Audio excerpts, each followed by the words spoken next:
Peering down at me over the counter was the face of a woman.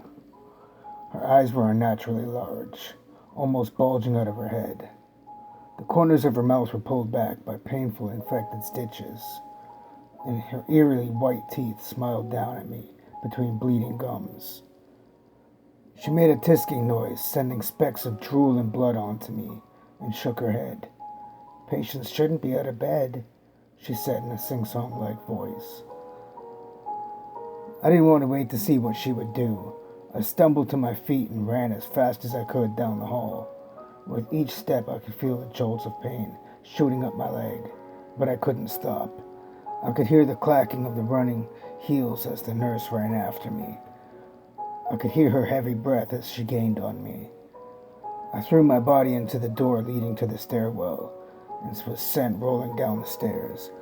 My head collided with the concrete steps and stars danced across my vision. Still, my adrenaline kept me going and running onto floor 6. This one, the lights were flashing rapidly, and I could see other patients wandering the halls.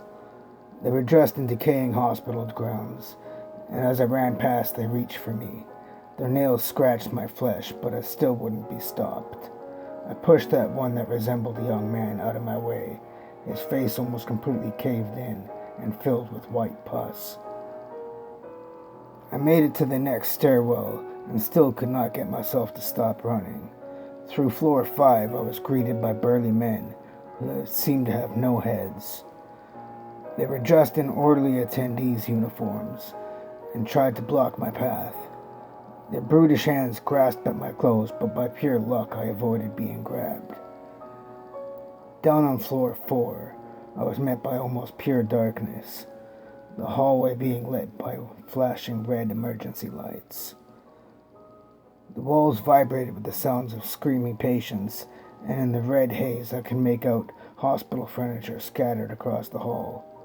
I leapt and bound over beds, tables, wheelchairs, bodies, all the best I could. My broken foot was now an echo of eternal pain, and I knew I wouldn't be able to walk without a limp after this was over. On floor 3, the walls and floors were covered in broken needles and glass.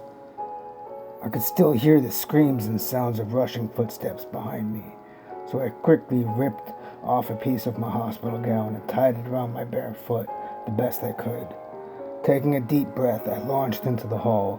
Glass and meters punctured my foot, and I threatened to fall multiple times. The pain was agonizing, and without looking down, I knew I would see a needle sticking out of my foot.